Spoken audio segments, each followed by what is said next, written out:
compartilhar informações sobre a nutrição na gestação, amamentação e alimentação dos bebês. Aqui nós vamos conversar com profissionais da área da saúde para trazer conteúdos confiáveis e acessíveis para as mamães e futuras mamães que desejam oferecer o melhor para os seus filhos desde o início da vida. Eu sou a Bruna, estudante de nutrição aqui da Unicep e vou acompanhar vocês no episódio de hoje com um tema fundamental, que é a importância da nutrição na gestação. Afinal, tudo que a mãe come impacta diretamente na saúde do bebê, a curto e a longo prazo. Então, será que existe uma alimentação ideal para esse momento? Será que eu posso comer por dois?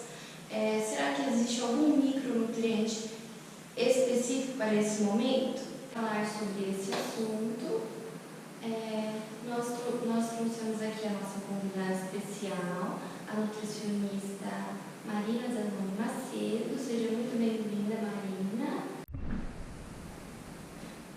Seja bem-vinda, Marina. Vou fazer uma breve apresentação. Ela é bacharelada em nutrição pela Unesp de Botucatu, mestre em psicologia pela UFSCar, com doutorado em andamento no mesmo programa da instituição. Atualmente é monitora da educação profissional no SENAC e tem experiência em atendimento clínico. Os principais temas de atuação são a nutrição e a dietética, produção de alimentos e comportamento humano e educação. É isso mesmo. Eu agradeço também o convite, para participar do canal, para a gente falar sobre um tema tão relevante. Vou começar as perguntas, Marina. Por que a nutrição na gestação é tão importante? A nutrição é importante como um todo, mas na gestação ela acaba sendo ainda mais importante porque é a formação de um novo indivíduo. Então, se ele tem uma formação plena com os nutrientes que ele precisa, isso vai repercutir em toda a vida. E se é o contrário, se ele não tem os nutrientes suficientes para ser bem formado, essas malformações também vão acabar repercutindo ao longo da vida do indivíduo. Então, por isso que é tão importante, porque é ali que vai ser fornecidos os nutrientes para o desenvolvimento. Certo. E como a alimentação da mãe impacta o desenvolvimento desse bebê?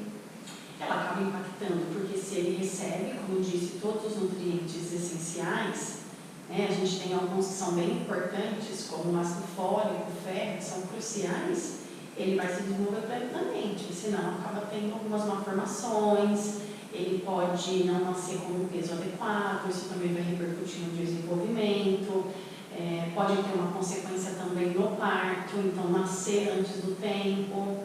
Acho que são essas consequências mais cruciais. E quais são os nutrientes principais ou essenciais da gestação? Acho que você falou aqui. Mas acho que a gente pode ressaltar um pouco, por mais que eu tenha falado um pouquinho aí nas perguntas, porque elas acabam se encaixando. Eu acho o ácido fólico, ele é tão importante na gestação, como também se há um interesse, um planejamento em engravidar. Então, eles mudam um pouquinho a dosagem. Se você tem um planejamento gestacional, a dosagem vai ser um pouco menor. E aí, se já está na gestação, essa dosagem é um pouco mais alta. Mas o ácido fólico ele é importante porque ele vai formar um tubo neural. Então, que vai desenvolver todo o sistema nervoso, que é o que comanda todo o corpo. Então, sempre é suplementado o ácido fólico, até porque tem uma deficiência na população, assim como o ferro. O ferro é um nutriente que está inserido em alimentos caros, carnes, peixes, alguns peixes, vegetais de folhas escuras. Então, são alimentos mais caros, são alimentos que não têm a cesta básica. Então, é um alimento também muito suplementado, porque a gente percebe que a anemia ferropriva, ela está na população no geral, e na gestação é crucial, porque é um nutriente que vai participar da produção de células sanguíneas e, além disso, carrega o oxigênio para o corpo. Como a gente está com o metabolismo mais acelerado, um metabolismo mais intenso por conta da formação do bebê e todas as formações que precisam ser feitas na gestação, porque não é só o bebê, tem placenta, tem os líquidos, a gente tem um aumento de vaso no corpo da mãe. Então, toda essa produção acelerada a gente vai demandar, principalmente ferro e ácido fólico, eles vão ser suplementados. Os outros nutrientes vão depender da alimentação da mãe. E pode até ser averiguado um exame bioquímico. Então, faz um exame de sangue, vê se ela tem alguma deficiência e aí consegue inserir. É uma gestante que vomita todos os dias, não consegue se alimentar. E tem que entrar com polivitamínico também. Inclusive, no mercado tem polivitamínicos especiais para esse período da gestação. Então, os outros nutrientes, eles são mais dependendo da circunstância, né, daquela paciente, mas os outros dois são sempre suplementados. Então, a próxima pergunta, acho que você já respondeu, a suplementação, quando e como utilizar?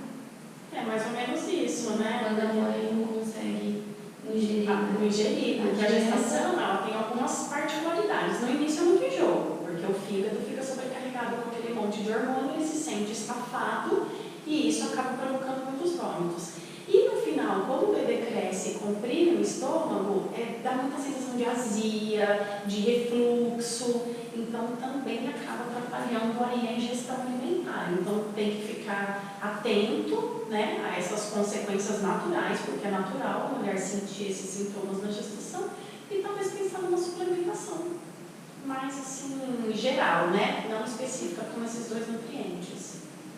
Então a suplementação, no caso, ela é essencial, né? Ela é essencial, tem esses dois nutrientes que vai ocorrer sempre, e aí, no geral, há uma suplementação. No geral, é difícil uma gestante que não consome nenhum polivitamínico, porque ele ajuda. É um momento onde a alimentação ela não consegue ser plena, e a gente sabe que com a vida agitada que a gente tem hoje em dia, eu acho que a suplementação ela faz parte do dia a dia, né? Porque ainda mais porque a mulher ela vomita muito, né? Então, é isso. E é verdade que a gestante ela pode comer por dois? Então, na verdade, a alimentação, ela tem que ser um pouquinho, ter alguns acréscimos, mas é muito pouco, né? Não são dois. E tem que pensar também que essa alimentação, ela tem que ser uma alimentação saudável, que vai fornecer os nutrientes necessários para o bebê. Se for uma gestação, uma alimentação que ela tem os excessos focados em gordura saturada, em açúcar, em alimentos com sódio, além de você não fornecer os nutrientes, porque os nutrientes não estão nesses alimentos, né?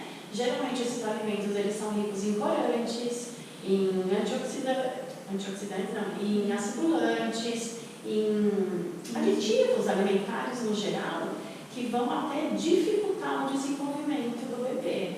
Então, se aumentar para esse lado mais calórico, você pode ter até consequências ruins, né? Diabetes do bebê, né? Diabetes não só da mãe, porque tem a diabetes gestacional, mas isso também pode ser passando para o bebê. Além do maior peso também, e às vezes um parto prematuro por conta desse peso. E a criança pode desenvolver uma obesidade, né?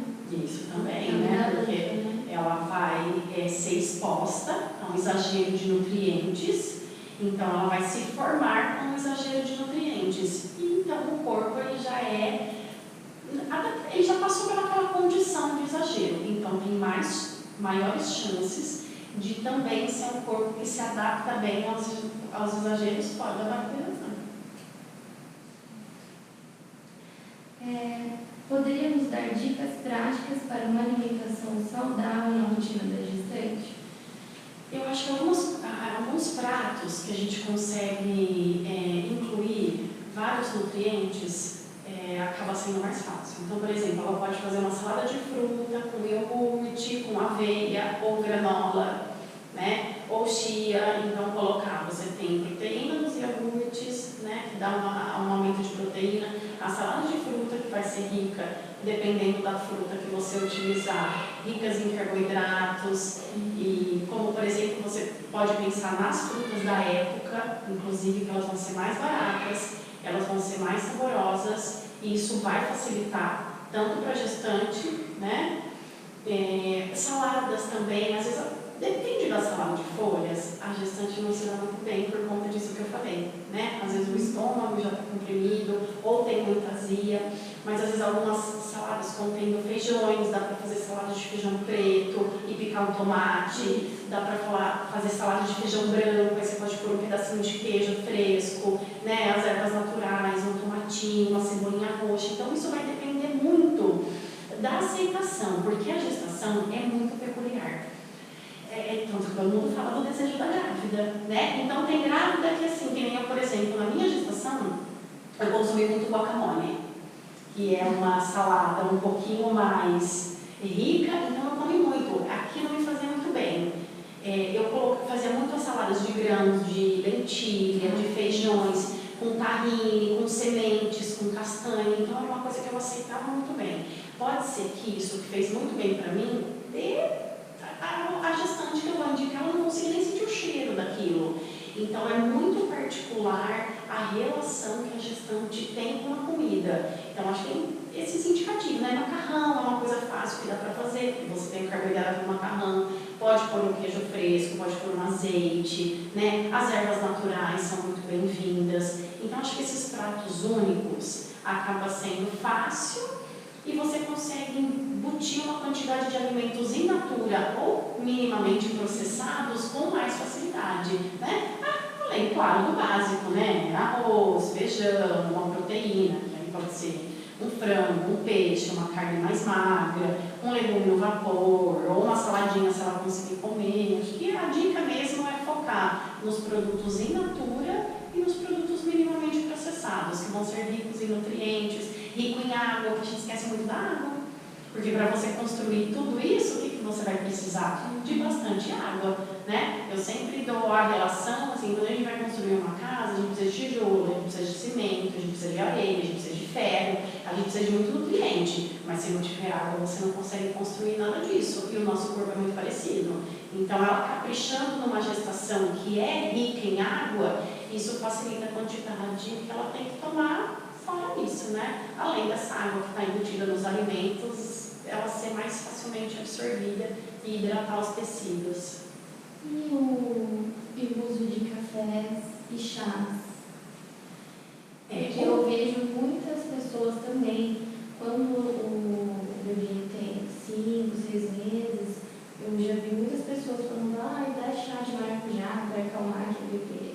O que você diz sobre isso? Na verdade, assim, o café ele não é indicado nem na gestação, nem na amamentação. Na gestação, porque ele acelera o trânsito intestinal. Então, ele vai ter uma redução de absorção de nutriente. Tanto que na gestação, o trânsito intestinal ele já fica mais lento, para que a gestante consiga absorver melhor os nutrientes, né? As alterações do sistema digestório é aumento da acidez estomacal, então a gestante vai ficar com uma acidez mais baixa e também o trânsito mais lento. A acidez ajuda na absorção e o trânsito mais lento também. O café ele vai acelerar isso. Então o café não é indicado na gestação, até porque ele age, né, no cérebro, na placenta, ele passa no coração, então ele não é indicado. E na amamentação a cafeína também pode passar pelo leite materno, então não é legal também, né? Porque a mulher na amamentação ela também continua precisando de uma alimentação bacana, porque ela precisa produzir leite, ela precisa ter saúde para cuidar desse bebê, que é desgastante. Então eu acho que o café não é indicado nenhum e nem outros. Os chás, tem que tomar um certo cuidado também, né? Um chazinho de camomila, às vezes um chazinho de erva cidreira, ele pode até ser relaxante, mas alguns chás podem até ser perigosos. Alguns na gestação, inclusive, eles não podem ser ingeridos, né? Eles podem causar tanto problemas nessa parte de desenvolvimento, como também gerar até abortos. Então, o chá na gestação, ele tem que ser muito bem controlado e muito bem indicado. E na amamentação também, né? Porque muita coisa do que a mulher ingere vai acabar passando para o leite materno e isso para o bebê. E pode gerar algumas cólicas também. Você fazer isso para acalmar o bebê e acabar tendo um desconforto que vai piorar a situação do sono da criança. E é verdade que tudo que a mãe consome nessa alimentação é nessa fase que o bebê ele consegue construir o paladar dele. ele vai ter alimentação. acesso. Pela alimentação dessa mãe? Ele vai ter acesso a esses nutrientes, ele vai ter acesso a essa condição. Então, por exemplo, além do paladar, é o final, porque a mãe come, ela digere e vai para o sangue. Esse final, o bebê vai ter tudo, porque através da placenta é o leite, é o sangue da mãe que ele está recebendo. Então, tem grandes chances de influenciar aí nas características da alimentação da criança. Claro que além de ter isso na gestação, tem também o comportamento da mãe na hora que essa introdução alimentar vai ser feita. A criança, ela vai herdar. Querendo ou não, ela vai ter um modelo a mãe. Então, por exemplo, se a mãe faz uma sopinha para a criança, mas ela come um lanche, quando ela tem 6 meses, às vezes ela não consegue intervir muito nisso. Mas logo depois ela já vai contar o lanche, ela vai deixar de comer a sopa. Então, a criança ela vai ser modelada pelo que a mãe ingeriu na gestação, mas também o que a mãe está ingerindo na frente dela.